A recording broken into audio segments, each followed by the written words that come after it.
Let's begin with this panel. Lori Pollock will introduce the panelists, and we'll go for 3:35 to 4:40 p.m. Oh, Go for it. We have a clock right there. Yes, ma'am. Okay. Okay, so they get to hold this. Here, Steve, you can start. Okay, so let me just introduce the panel called In and Out of Class, so that when they start introducing themselves, it might make some sense to you. So the idea of this panel is that you want options of extracurricular activities in CS. They're valuable for all the students. The question is, how does it work to give actual access to all the students? And so how can formal and informal settings, in and out of class, work to complement each other somehow? So we're going to start, I'm going to have them each introduce themselves and where they're from, and we will move on from there.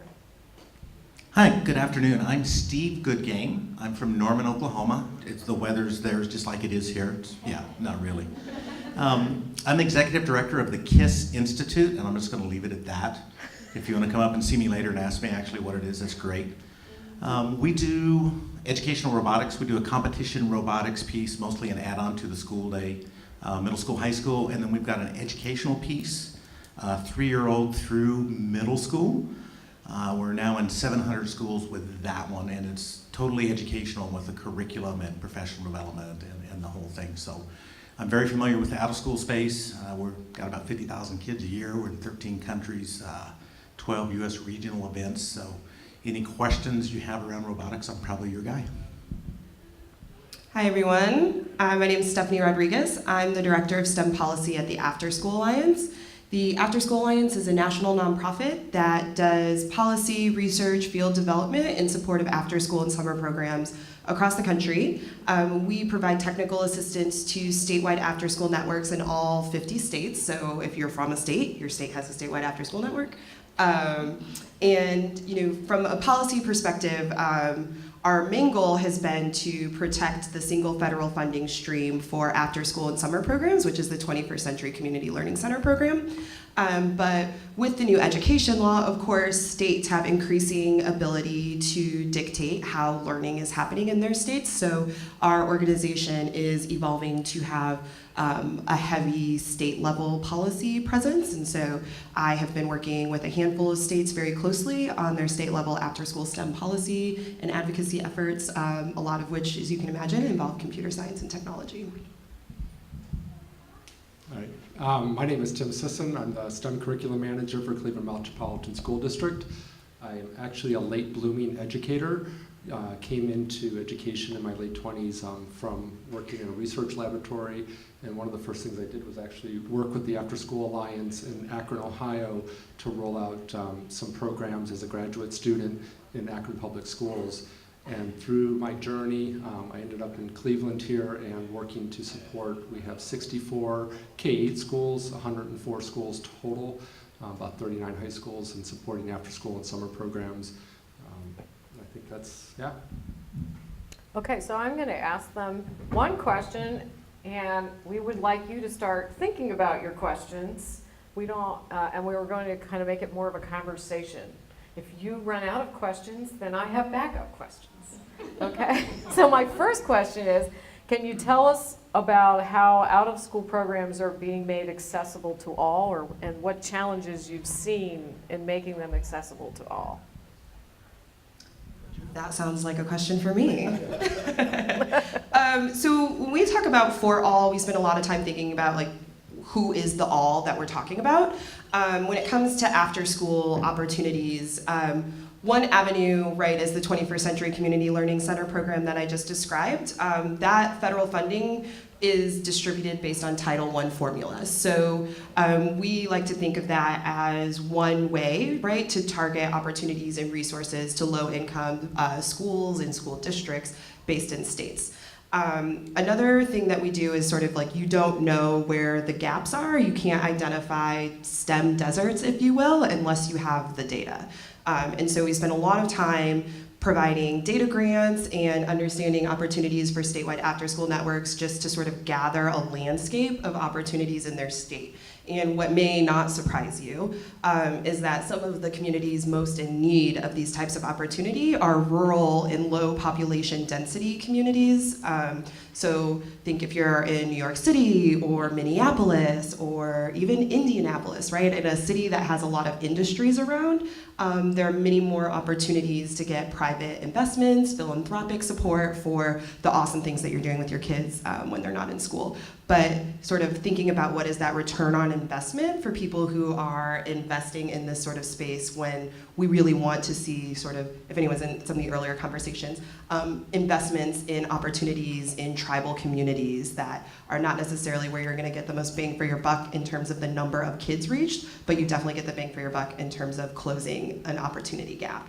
And so in terms of thinking about the for all and how we target resources, we start first with understanding what the data are, understanding where those gaps are, and then figuring out how to sort of funnel opportunities, mentors, funding streams toward those communities.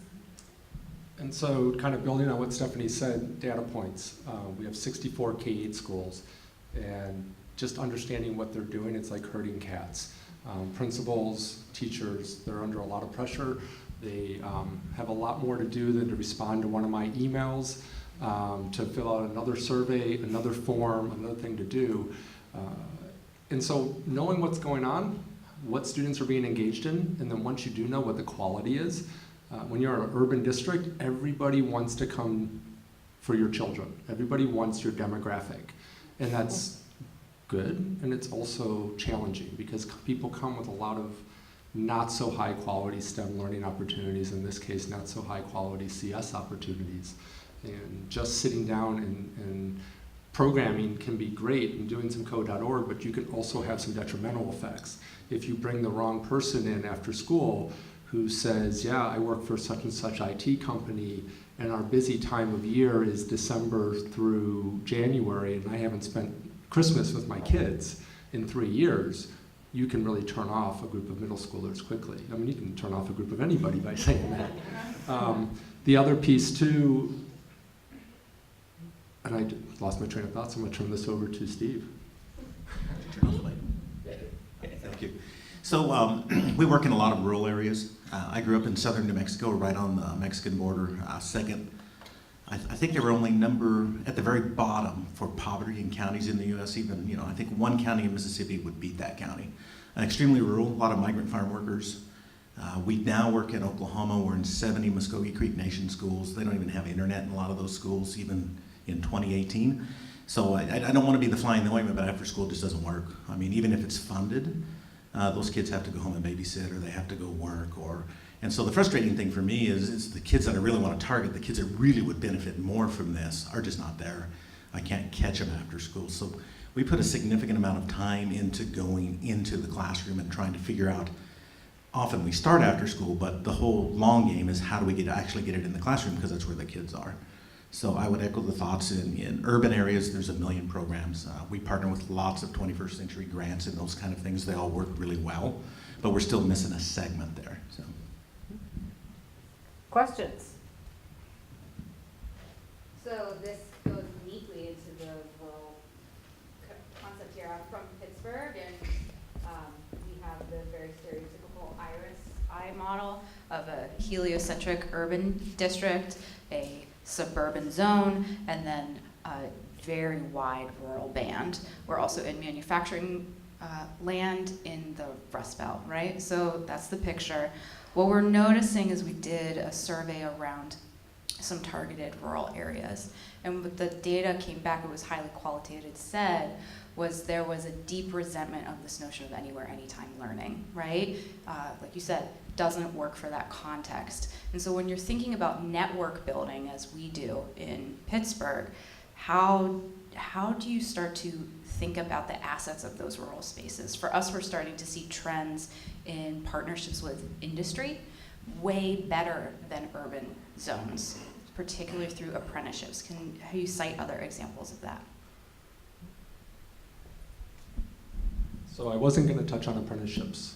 When you talked about resources, I thought of a story I heard, I believe from Jake Taylor, who's our Teals regional manager in Northeast Ohio.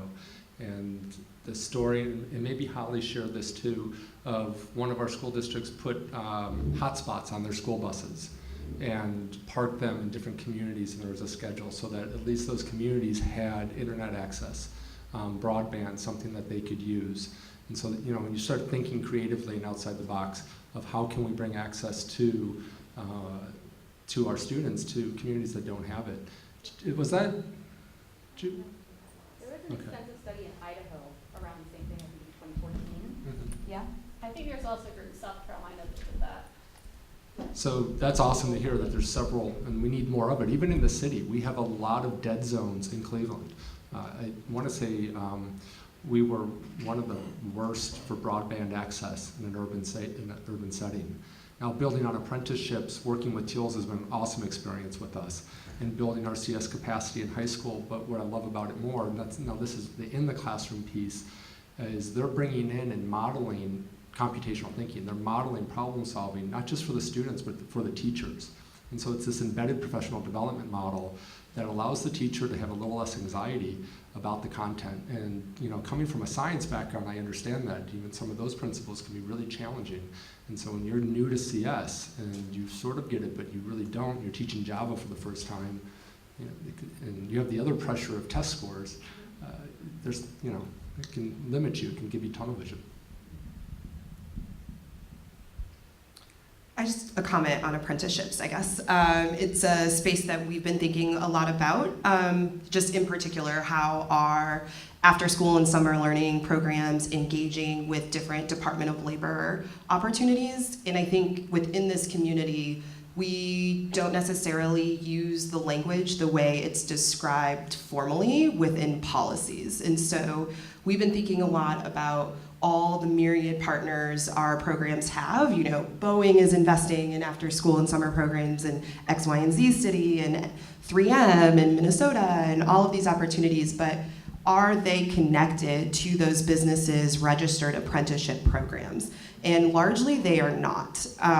They are apprenticeships in every sense of the word, but not in the formal sense of the word that would allow these programs to tap into Department of Labor funding through Youth Build or WIOA or other different kinds of federal and state level funding opportunities. So as a community at the AfterSchool Alliance, we're thinking about what is our role as technical assistance providers to sort of tease apart these levers and make sure folks on the ground understand that, you know, for the last 2 decades, y'all have been providing kids with work-based learning opportunities. And so how do we talk about them and institute those like formal, you know, to do a pre-apprenticeship program, it's literally just you and your business write a letter that says these kids are going to be encouraged to enter 3M's registered apprenticeship track. And now all of a sudden you have the potential to tap into pre-apprenticeship dollars, which by the way are going up and up and up in this administration.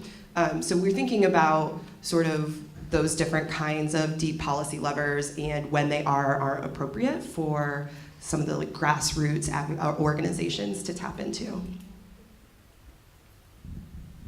So I'm racking my brain I'm thinking about our Muskogee Creek Nation partnership, and part of the reason they partner with us is that they don't want their children leaving, because what happens, there's no jobs rural, right? So if they do get them out and they do get them into college and they do get them trained, then they're gone. And the population's shrinking anyway. And so this is a major concern. So what they're interested in is how can I make a living here? And there's no industry there. I mean, there's a volunteer fire station and a post office, right? And they're often the same building. So you've got that in the school. So a lot of the interest that we have is because of the computer science angle. And they are beginning to realize that, you know, this is where the jobs are. And if we can train these kids to do this, then they can actually sit in Wetumpka, Oklahoma, as long as they've got internet connection, and they can make orders of magnitude more salary than they could, you know, down at the Stop and Shop at $8 an hour.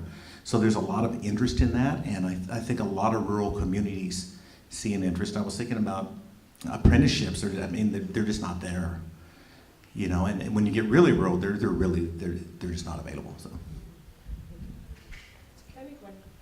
So I've heard just already a couple times a conversation specifically thinking about rural communities and lack of access to digital capacity, and I think we should be clear that that is not the digital divide is not something that is only still relevant in rural communities. I live in DC, I volunteer at a club. The boy that I read with every day does not have a computer at his house, and the school's Wi-Fi in the middle of DC is not good enough for their entire 10-group tech club to do an hour of code together at the same time. So I think we like to talk about the digital divide has been closed, but the reality is that that's just not true. And so it's neither here or there, but maybe, but.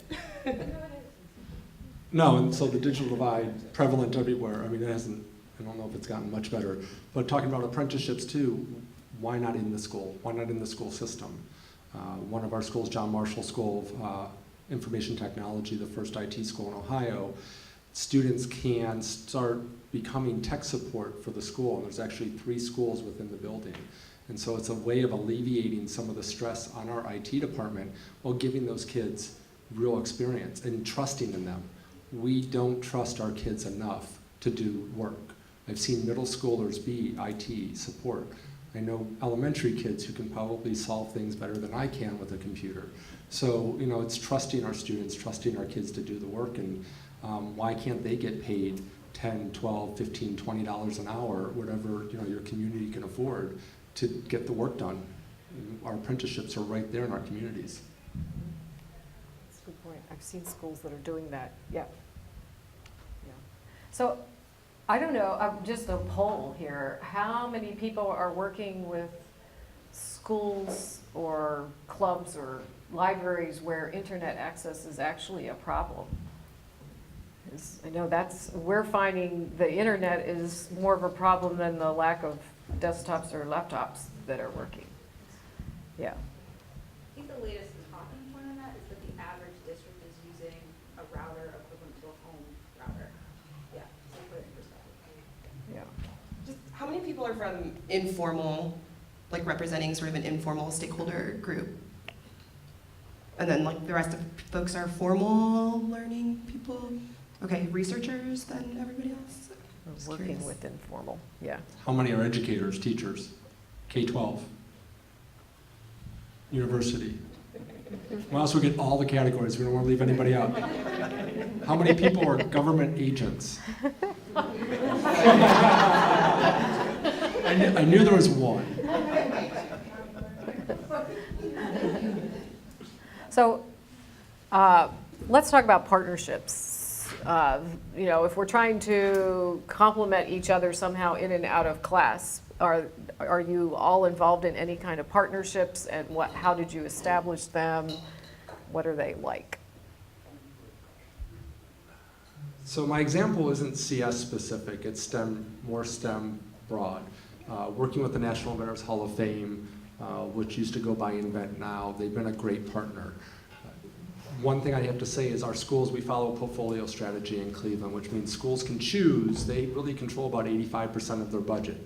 So I can recommend, I can bring them the best things in the world. It can be grant funded, and they don't have to, which is good too. They need to take leadership and ownership of their schools.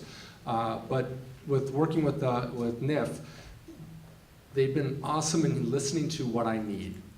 After school settings, and if they can hire the teachers to be the facilitators, the teachers like that because they're getting paid extra, but it's non-threatening, it's lower stress professional development. They get to be innovative without worrying about the test or worrying about being judged or evaluated. And so as I've worked with the organization and talking about what my educator needs are, they've been very responsive in seeking funding to bring programs. So this summer, for instance, one of our schools, instead of just doing a 1-week camp convention, they're going to do a 2-week camp convention plus the Accelerate program that really integrates math and language arts into the STEM learning experiences, into the design, the CS, and everything else that's going on, and help teachers see how those two things go together.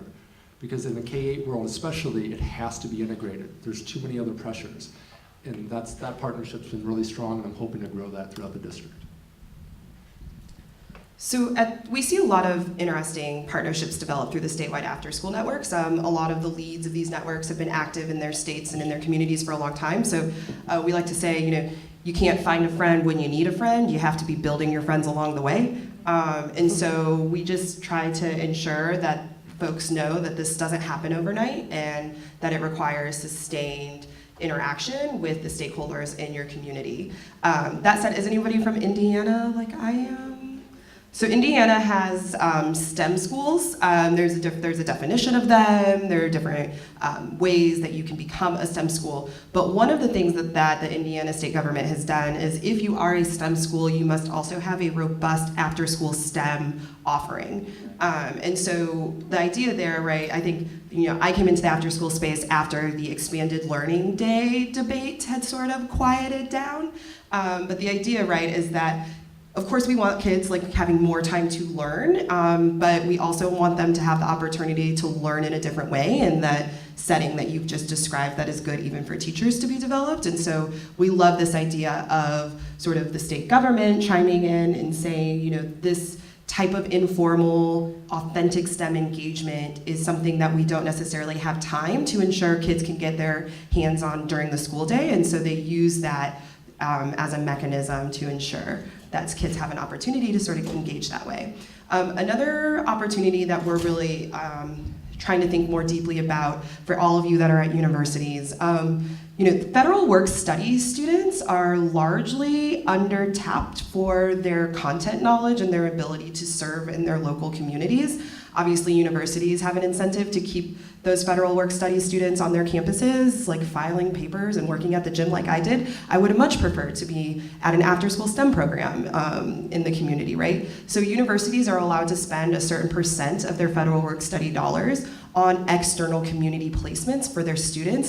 Very few max out that amount of money, right? Most of those students are staying on campus. So we're doing a lot of work trying to amplify that possibility among universities. A large challenge we see in the after-school space is that these professionals are amazing with their youth development expertise. Like, if you hear kids talk about what could my teachers learn from my after-school provider, they're all things around excellent youth engagement strategies. But where they lack a lot of times, the expertise is in the content-specific fields. So we love this idea, right, of bringing in near-peer mentors who are undergrads or young graduate students from local colleges to work and serve in these programs. So we've seen some success in both of those kinds of partnerships. Yeah, so we're a nonprofit. That means we partner with anybody, any place, anytime, if it'll impact the kids that we want to serve. So we do schools. We do a lot of after-school stuff. I'm going to say that's probably where the biggest demand is because there's funding there. They're looking for something rigorous. They're looking for something that's CS related. Thank you. Nowadays, I mean, CS is good. Coding is good. We've got around the technology issue. We don't require internet access or anything for ours. Everything runs local, and you can do everything on a smartphone, iPad, whatever, which really helped with the expansion of that. We do church groups, we do YMCAs, we do community groups. I mean, just wherever the kids are, it's just a matter of us getting the equipment to them, and then we provide the professional development, which is ongoing, and then the curricular support to make it work. So if anybody here is ever interested in partnering, I mean, I'm the guy. If it's going to impact kids somewhere, then I'm willing to sit down and talk and see what we can do. Other than that, we've got Dell Computers did a big implementation, and they're really good thinking about this because they're thinking we're big on getting girls involved. 65% have to be females in after school, and I'm proud to say most of ours are in-school implementation, so we're 52%, which is what the class is, which is really good. So we're very interested in those kind of things. We work with other nonprofits. I mean, if you're doing something and trying to teach kids to code and you need a manipulative, a robot, and some support doing it, then we're happy to talk to you. Okay. More questions from the audience? So, one question I have is, do you ever run into this situation where you've got people that are doing in school and you've got people that are doing after school and there's like overlap, and how do you manage that whole space of making sure that everybody has a new and engaging experience and it's not too redundant or repetitive, and yet this is potentially a competitive space, especially as we get more and more enthusiasm kind of snowballing. And yeah, thank you for teeing that up. That's awesome. So I'll talk about an implementation in Oklahoma City. We went into 17 Title I elementary schools. They're now requesting in all 51 for next year, and Dell came in and they put in 6 robots. Robots are expensive. Equipment's always expensive, $500 a piece. So there's $3,000 investment with the deal that they would hit 30 kids in the classroom. Well, you can do it because we've got everything built in the training. So we put it in, but our model is not to train one teacher, because you can always get that one exceptional one wants to do it, but train a whole grade level. So what happened then is the entire 3rd grade and 4th grade shared the same robots and just paired them every day. So now we hit 240 kids with 6, and then they thought, that's so great, we're going to do an after-school program with it too. So some of these schools are taking this, they're hitting all these grade levels and after school, and then some other teachers doing the before school. The demand is so huge that they don't know what else to do. So that part of it really works well, and the way you support that so not everybody's doing the same thing is you've got a full curriculum that's all problem activity based that goes the full gambit, so that you don't hold a kid back who's excelling, they can go at whatever level, and yet there's always an entry point for somebody beginning. I wish I had that problem. I wish that in school and after school were so innovative that they were finding repetitiveness. It's not happening more than maybe 10% of my schools that are really, the classroom environment looks different or innovative. I see it more in the after-school environment where the same type of program, the same experience or things keep going back to the same students or the same schools, because that school has a huge amount of funding from a local community partner. And so now they have 26 partners, agencies coming to their school to do something where another school has nothing because they're not on anyone's radar. And so the bigger problem for me is, okay, leave school A alone. Their students, can't figure out what to do. Come on over to school B, C, D, E, F, G. And that's my problem. So we talk a lot about closing these communication gaps. So often the formal community is just not talking to the informal community. And so this idea of how do you actually ensure that after school is augmenting and supporting and furthering the good learning that is happening during the school day definitely requires that the professionals in both settings are communicating with each other. And so the AfterSchool Alliance manages a coalition of youth service providers called the AfterSchool STEM Hub. And so we have a computer science policy position statement on there. And we talk a lot about in order to develop a full and rigorous learning ecosystem, you have to engage all of the relevant stakeholders, right? It can't just be teachers doing this alone, formal K-12 teachers. It can't just be businesses going around investing willy-nilly and not having any allies on the inside. And it can't be after-school programs doing it alone. And so we really recommend that as states are thinking deeply about their computer science standards, what their framework for successful computer science will be, that they think deeply about where the opportunities in informal learning are. How do you leverage the summer time to ensure that you're not having a slide back in terms of all of the things that we know happens during the summer slide. And so, you'd be surprised how many principals don't actually, if they don't have a 21st century community learning program at their school, they don't actually know that that's a thing, right?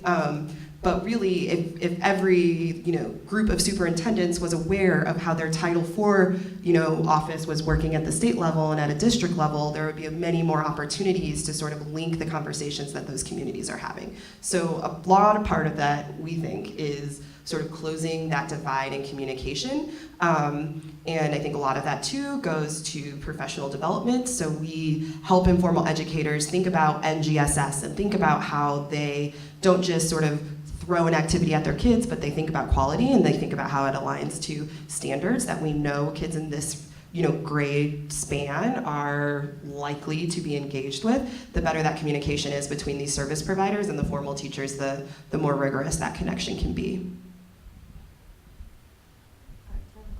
So I feel like my question is kind of dumb now, but I'm going to ask it anyway.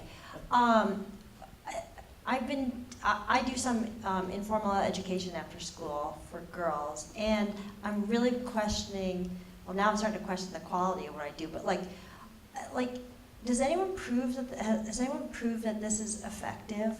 My personal experience is my girls are exhausted after school, and we might spend 2 hours together, we're just kind of playing around a lot of the time. And maybe it's because I haven't gotten the training or like didn't even realize there were these kind of, you know, I don't know, do you assess these programs, or how do you, from We do. your side, look at what's a quality after school Yeah, CS so program? we actually have a quality framework around after school.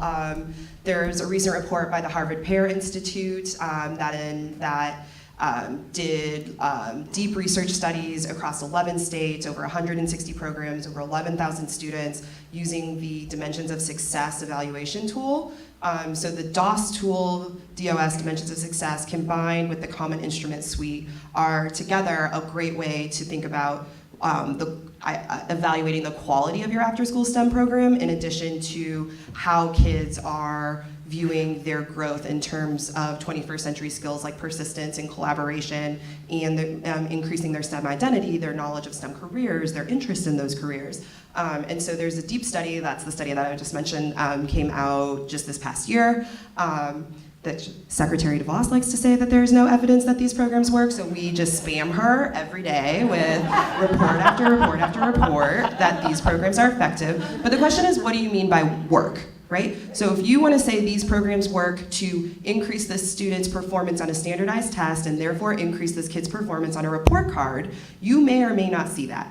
But these programs do work to get kids excited, to get them motivated, to get their hands on something that they haven't had the experience to explore before. And we know that that sort of engagement leads to less chronic absenteeism, better behavior during the school day, better rapport with adults in their school day. And so we know that these programs work in a lot of different metrics. The question is around the studies that show that they help kids do better on their report cards, and we can talk more about why that may or may not be what you want to research in your after-school program.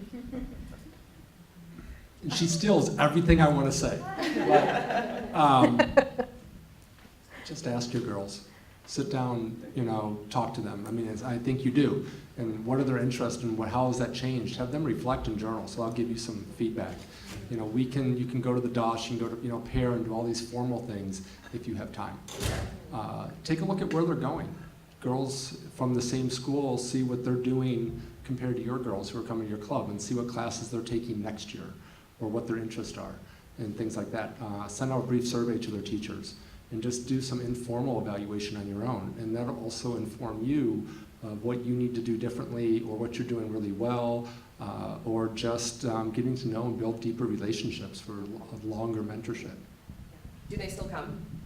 Yes. Well, there you go. It's Yeah. right there. In fact, they're exhausted and they're still coming. Right, right. Yeah. If they're coming, you're successful. It's a simple metric. Thank you. I may not need it, but I'll use it.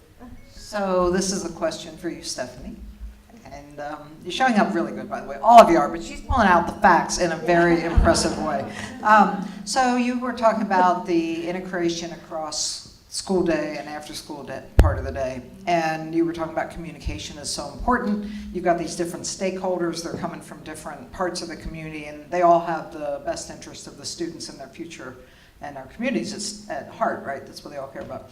So the question is, could you share a story or an example of where you've seen this collaboration across during the school day and after school, just really rocking it, just really producing incredible, inspirational kind of results that we could share in that story with you? Sure. So there's a great program out of Pennsylvania. It's called Shine. It's in, Lehigh Valley.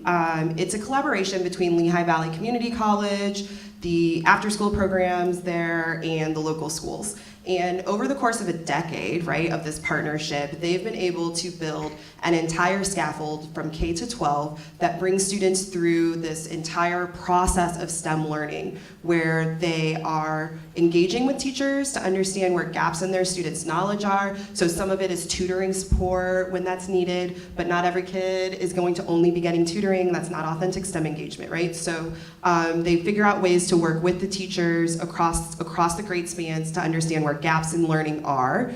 They have a really robust curriculum that spans through all 12 grades that can end in an apprenticeship model of kids getting engaged with workforce-related opportunities. The connections to the college mean that some of their programs can result in credit So whether it's their kids are in CTE programs in their high schools, and so their participation during the summer in this program is helping them increase their CTE credits. That's a connection between this after-school program and the school districts. Or it could be if they're in sort of this like upper level of the SHINE program, they could be getting college credit for Lehigh Community College, which is, again, to your point, this idea around retaining local talent. I had never heard of imported workers before, but apparently this is how states describe being a net importer of work versus a net exporter of work, and they're talking about people. Yeah. Anyways. They're But all important. imported, though. Imported? Anyways, Imported. yes, everybody's very important. Of course, we want to keep a very important workforce in our communities. And so, but programs like SHINE, right, that start with kindergarten, go all the way through 12th grade, is a large program so that if kids are sort of bouncing around between different elementary schools, like we know they do, they can still participate. And then they also are establishing this deep connection with the college in their community as well. And so they feel, right, this connection and this tie to all of the resources in their community. The SHINE program, I heard a rumor, is going to try to start a version in my home state of Indiana. So there's only one community college network in Indiana, Ivy League community colleges. So I'll be curious to know sort of like where they situated and how they duplicate that. But it's a very effective program, and the Republican representative from that program is one of the biggest supporters of after school. So that's a great, sort of, we say after school is a bipartisan issue, for sure. Thank you. Thank you. This is a really interesting panel. I just want to mention for everybody in the room, the STARS Computing Core is a NSF-funded Broadening Participation Alliance that has had college students in computer science do things for broadening participation, and one of the things they've done is sometimes after-school programs like citizen schools or Saturday academies or summer camps. And I just wanted to mention it. I'm in the process of writing a renewal grant for it, and it was funded for 10 years or more than 10 years, 2006 till 2017. It just ended. But we are looking for some more partners because we basically were like, well, if you were a computer science student, you could probably take any of these new things, makey, whatever, help with an after-school program, make a program where there isn't one. And we've had 52 universities in the Alliance, and they've made partnerships with local regional things. So there's a lot of examples of them through our network. So I'm just hoping that if you're looking for new partners, I'm looking for new partners to put in our proposal to NSF that's going. But yeah, I think it's really, really great to get those near-peer mentors, and I'm glad you mentioned the work-study program, because we originally would give college students a $500 stipend for a whole semester to spend 5 hours a week doing their project.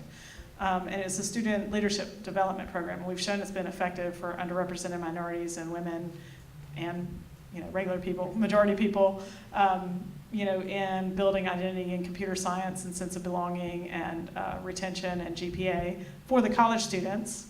And I forgot what I was going to say next. But anyway, I just wanted everybody to know about it. So, STARS Computing Core. And what community are you in? I'm at North Carolina State University, but it's mostly Southeast, but we've got schools around the country that have been involved. So one group that I'm heavily involved in Northeast Ohio and nationally is the STEM Learning Ecosystems, partially funded by the Samuel Edley Foundation and some technical assistance by the from TIES, Teaching Institute for Innovation for Excellence in STEM. But there's 55 ecosystems right now, which really represent nonprofits, government, K-12, universities, industry, all coming together to support STEM learning and CS. So CS has been Northeast Ohio's focus the past couple years, but it might be a really great way to expand or find interest in just putting that out. So if you want to also email me, I can try to connect you.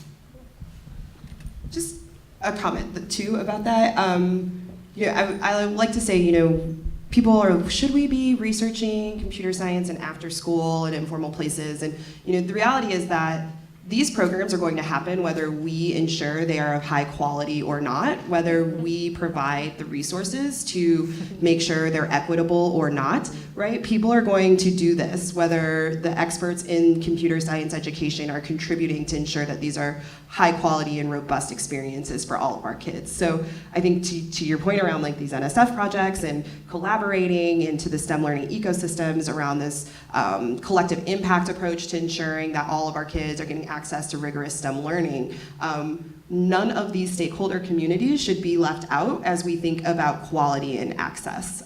Because, so, you know, people are probably familiar with like the Google Gallup reports and the surveys, and so in one of theirs, their opportunities report, 60% of school principals reported that they offer a programming class. No, sorry, I'm getting my stats backwards.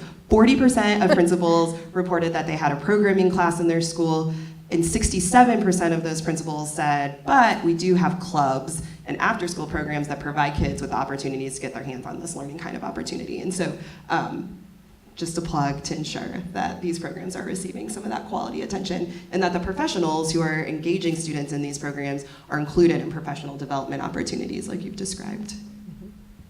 So I have a question for the audience. Does anybody have any stories to share about challenges that you've had in having partnerships between in-school and out-of-school situations?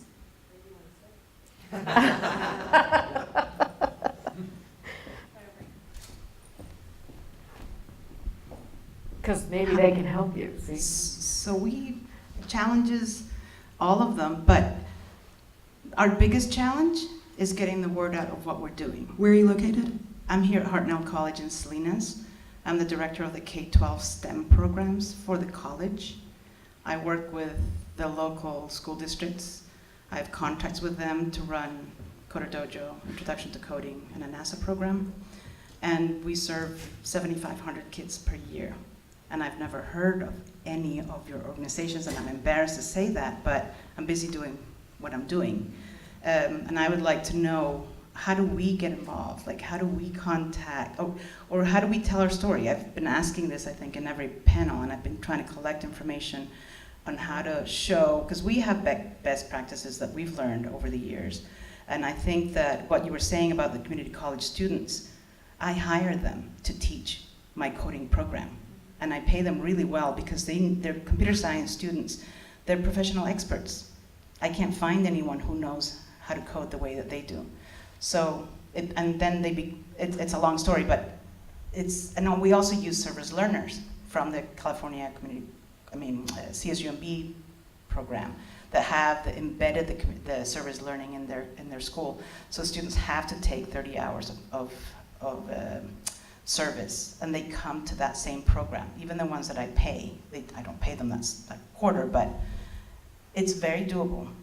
And it can be very successful because having students from areas that are low income, underserved, being taught how to code by people that look exactly like them is an impact that we had never thought of. And at the same time, having students teach younger generations coding. What happens, what our instructors tell us is, if I had had this opportunity when I was a kid, who knows where I would be? But they got into computer science not even knowing what computer science was. So there's a lot more that is to be found. And I'd be happy to talk to any of you later. Thank you. So I like to talk. So I hear you. I have kept up at night thinking about how can we improve these communications channels, right? So even as we work with national organizations like the Girl Scouts or the Boys and Girls Club or 4-H, you would think there'd be one master list that National Girl Scouts could then contact, the leads of every troop or something, right? I don't know, is that crazy? Yeah. So apparently it is. And so this idea of how do you get the word out is something that we think a lot about. And the reality is that you gotta set up basically a special inbox where all of your newsletters for all of these different communication channels go, so you don't get overwhelmed. But you do things like sign up for the National AfterSchool Alliance newsletter and the After School STEM Hub letter, or your statewide, right, your state's after school network. California is actually really interesting. They have a really, really robust after-school community.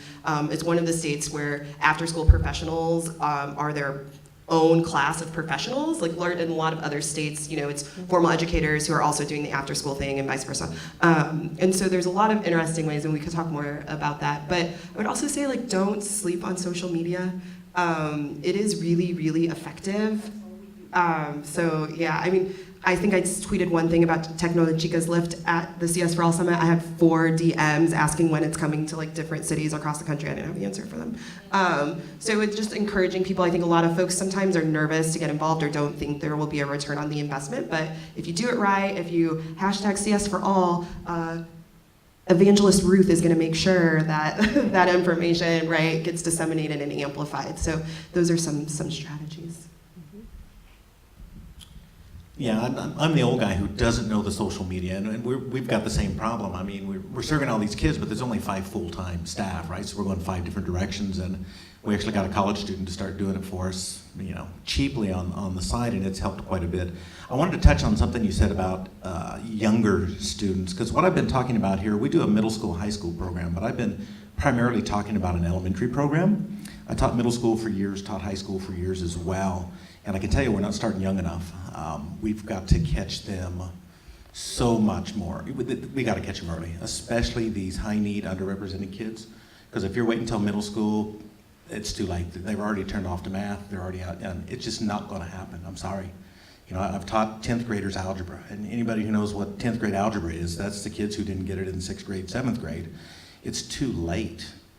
So we're putting a lot of efforts into this 3- and 4-year-old stuff to get them going, and then we're putting a ton of emphasis about 3rd grade through 5th grade. And after school, like I said, we're 72% female, 51%, in-class implementation.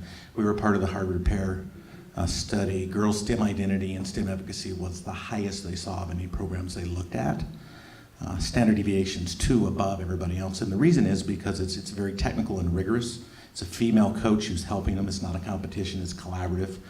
And they see this as something really hard that only a smart person or a geek could do. And you know what? They're darn good at it. What we don't know now, which is what I'm looking for, is what happens. Because we've got thousands of these elementary kids. When they hit middle school, what are the girls going to do? We don't know.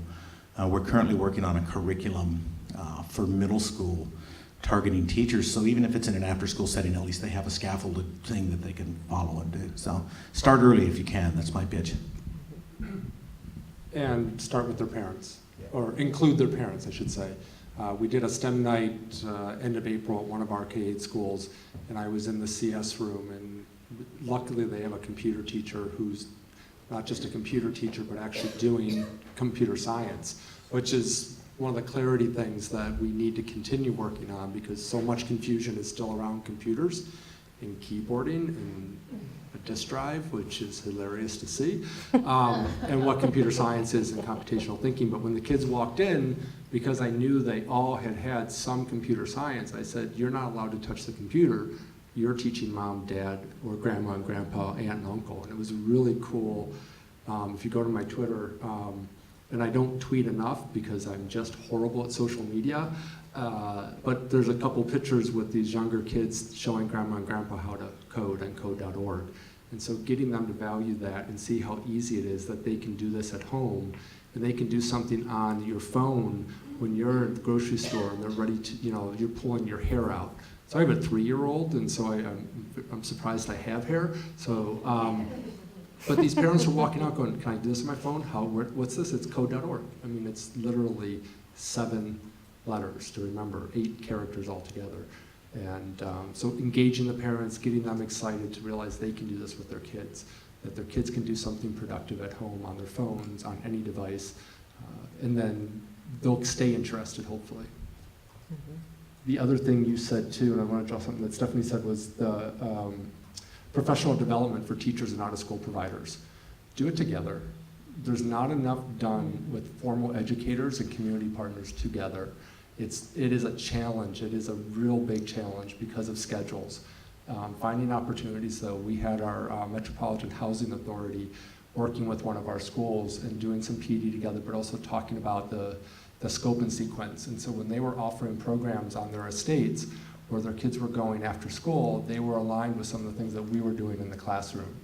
And so if you can just get them together, even if it's Saturday, if it's, Saturdays don't work well, but if it's at night, throw some pizza, some soda, some salad, anyone will come for food and just have a conversation and do a little PD. And I think that sort of goes back to this question around connecting the two spaces. So if you are in a school system that is lucky enough to have K-6 computer science, what? But then what happens when they're in 7th and 8th grade and there's no program? Then you want to make sure that there's at least that club, right? Where they can get, maybe they've graduated from scratch and now they're, you know what I mean? So figuring out where the gaps are in these opportunities, whether they're in or out of school, and then trying to situate resources within those gaps. So, do you have a mic still? Yeah, I have it right here. Sorry. So people who know me well know that I don't like to tell our story and I don't really like to brag and I do try to be humble. But anyway, I'm going to share something that we've done and I think we're very small, but I think it's really effective and where we go forward I think is exciting and I'd like to get your advice on it. So my name is Mary Adams. I'm with the Greater Cincinnati STEM Collaborative. We'll be 7 years old in July. And we don't legally exist, so every time we put in a grant proposal, we spend a lot of time explaining how the University of Cincinnati is our fiscal agent and how all that works. But legally, we don't exist. We've been really successful because we are multifunctional. We have business people and higher ed and educators that come together, like Tim was saying, trying to figure out how to get the job done. So we practice design thinking. So we've come up with some things that are working. And we're able to write grant proposals and get in money to run these after-school clubs. We have a STEM bicycle club where kids take apart a bike and put it back together so that it runs well, and then they get to keep it at the end, and kids return after year one as peer mentors. And a 3D printers club. And kids design solutions to problems that can be 3D printed. So we bring in money, and then we stand up an application process. So you could have a club, you could have a club, you could. Please apply, and then we look for readiness and commitment. Disproportionately, these clubs are led by science teachers and math teachers. We get the occasional YMCA, and now we've moved into summertime and coded stuff into camps. So we don't run programs. We make these programs possible to come to you at your school, and our education partners made sure they were standards aligned. So they're running. We're pretty small. We're pretty mighty. They're good because we have a waiting list for our clubs, and we can't write enough grant proposals to get in enough money for it. What I'm most thinking about now is how do we, and my friend Michelle Hughes is the science curriculum manager at Cincinnati Public, our biggest school system in Ohio, in Cincinnati, and like the 3rd or 4th largest in the state. So she's like, I want you guys to help us take this into the school day, and I'm kind of blown away by that, right? But I think that's what we need to do.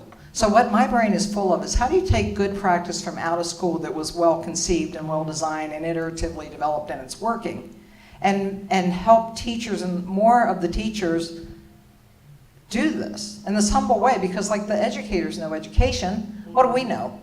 So that's like a feel-good story, I think, because that's our opportunity, but what's your advice for that?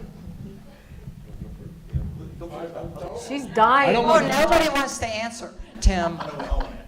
Well, we all want to answer, and I'm afraid to give it to Stephanie because we'll be here till dinner. But so I think I said earlier, one is get the teachers involved in the after-school piece and let them be the facilitators. Because, the heroes. Yeah, leaders or the ones who are scared. Let them come in and say, listen, you can do this. Don't worry about the test. Don't worry about evaluation. We're going to support you. And we'll have an expert in the room. Bring your community college student, bring your traditional college student, whoever industry partner in with them, so they start building that comfort. We did a 2.5-hour elementary CSPD one night, and we had teachers showing up from peri-local schools up on the lake, and they drove 45 minutes to an hour. Wow. They're hungry for it, and they said, we know nothing, and we know we need to. And by the end, they walked out programming, and it's like they need a catalyst. They need some activation energy to get over that hump. And so find a way to do that for them, and then they'll bring it into the school day. So I think that's what we did, and we learned from California to work after school. We started this in 2012, and we made the teachers the leaders, and we empower them with resources. But now the question is, how do you get So, and now our partners at the district are saying, we want your help to get this into the school day, which I find a little amazing.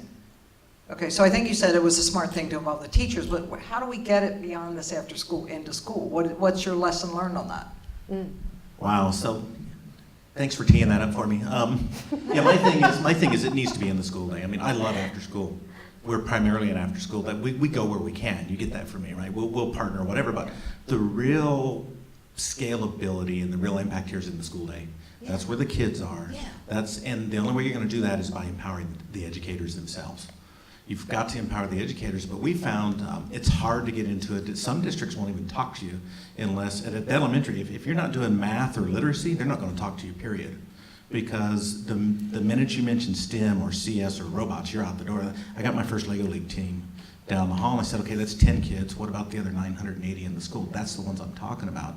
You have to get this aligned, and not even aligned. Everybody can align to curriculum. Hey, you could teach math with this. Well, great. I could teach math with a pogo stick. That doesn't mean I'm going to do it, right? So you have to develop curriculum in concert with educators. You need to bring them in that are in the actual classroom and get, not computer science specialists, you need a computer science specialist at the top to make sure everything is rigorous and correct. You need educators to develop it for educators. So when you go to an elementary, for instance, when we come in, we just show them, here's the program, we give you the PD, this is how it works. How do you implement it? That's up to you. Every school is different, every classroom is different, even grade levels are different. I don't care if you do it once a week, once a month, you do it for a 3-week unit or a 6-week, whatever, we're here to support you. And you know, again, for us, it's a 3-piece thing. You've got to give them equipment, they have to know how to use it, right? It has to be sustainable. You have to give them PD and keep it ongoing. And then the other one is the curriculum's got to be there, or the admin won't even let you in the door. Or if they do let you in the door, it's going to be like for a STEM thing after testing, we'll do a 2-week unit on it. I'm not after that. I'm after somebody hitting them 30 minutes a week the whole year, or once every 2 weeks for an hour. At the elementary level, it's got to be bite-sized, it's got to be chunked, it's got to be easy for them to do, so that, you know, an elementary teacher doesn't have time. They got to roll it out, run their unit, whatever, rotate through it, roll it back up again. And from my experience in the high school, I really honestly don't know how to get it into the high school day to do some of those things, because everything's so fragmented, and that's a problem. So I'm going to disagree a little bit with Steve. After testing, great time. Anxiety's off. And they want something to do and keep the kids engaged, because the kids are going, hey, summer's 2 weeks away. Especially when testing goes to the middle of April or middle of May anymore. But that's how I'm trying to sell some of the computer science, some of the engineering stuff that I'm doing in Cleveland is, you implement this unit the last couple of weeks of school. When you need something, you don't have to design it. You just have to think about implementing it. And then bringing in some support for them as well. And so that ongoing PD, make sure that's classroom-based. So as we're rolling out E4Tech next year in 9 schools, which is a 3rd and 4th grade CS curriculum, we have partnered with several others to make sure that we have people coming into the classroom who are going to support those teachers all along the way. One, Tech Core and TLC will be, Teaching Learning Collaborative will be there and coming up and being in the classrooms. But we also have local partners who are going to do that as well to help them have resources, do community of practice. Something in Cleveland that was working prior to I got there, it was actually terminated before I got there, it wasn't my fault. There are other things that are my fault. Was like a STEM lead practitioner. So finding those early adopters, doing a lot of PD around them, and then letting them excite their colleagues, letting them see what's going on. Because they're willing, there's always a handful in every school. Thanks, you guys. I would think that getting it in there as one unit at the end, and then the kids get all excited and the parents hear about it, is one just incrementally, oh, maybe we should have a half a year course on it now. Well, and make sure you do presentations of learning. So when you do this stuff in the classroom or even after school, have STEM nights, have CS nights, have learning nights, where the kids are presenting what they did. Experts are asking them questions, and their parents are going, holy cow, this is cool, we want more. Because your parents can also be your worst enemy.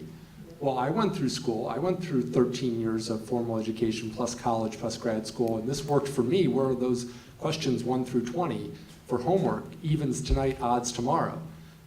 So you still, sometimes you get parents who don't understand that it's gonna look different, and it needs to look different. We gotta break the orthodoxies. I would just congratulate you on what you are doing in your community if you've garnered the esteem of your district to the point where they are asking you to modify this and bring it into the school day. And if you guys have any reports, we keep an impacts database. And so it has to be sort of a rigorous research situation, but that's the sort of thing that we would love to include, given that, especially given the good receipts your district is giving you about it. Yeah. Any last burning questions? Oh. I mean, Yes. that's another way I think that I have a teacher's skills, I'm sure. Another way I think, you've already started it in the after school and you've got the teachers going with it. Show them what it would look like in their classroom, or have them develop activities of how you take that up into their classroom. We have done it by making sure math and language arts are included, because we know that every principal comes in looking for language arts and math, and science and everything else is down here, and if you get to it the last 2 weeks of school, then you're doing good. So that's been a little bit, this is what it looks like in a real classroom, and using teachers to teach, and somebody who knows that they're in that place.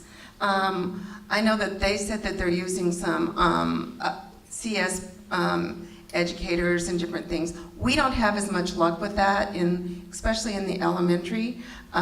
They feel overpowered by having somebody who's from CS, but if I walk into the room as an educator who's been in their shoes, then their anxiety goes down and they feel better about it, and they're not afraid to ask questions and see what it would do and make mistakes. So that's been the way we've been able to get it.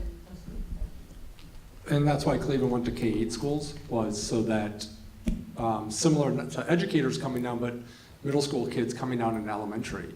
And there's been I've seen a couple articles where that's been successful in New York. We're still working on what that looks like in Cleveland. It's been, I think, 7 years. I've been there 3 now, so I'm still a lot of hearsay of history. But again, I said earlier, trust your kids. Have them come down and do some of that teaching as well, or some of that support. Okay, they're going like this over here. Yes. So it's about time that we finish. Yeah, let's thank probably our we have the last panelists. question from You Tiffany. want one more question? Yes. Okay. I'll get the microphone. And dinner begins at 5:30. The keynote at 7:30. Is that true? Is that correct? Okay. So Tiffany, you have the last question of the session. Yes. I just wanted to say I've been doing a STEM plus C project, which is NSF funded, integrate computer science and computational thinking into science and math classrooms. And we have been doing this embedded process where we have computer science grad students and education students going into the classroom and observing what they're doing, and then looking at what they're trying to teach next. And then we are rapidly prototyping computational tools that will help support like the next lesson plan that they're doing. And maybe that would help with your integrating the STEM bike program, is like because it's hard for the teachers to know like how they can integrate your stuff in, right? You have to figure out how you can kind of match those things together. But I think it really, really depends on the teachers. And so I've also been doing high school teacher PD. And when we first started teaching it, I was teaching the PD, and that was horrible.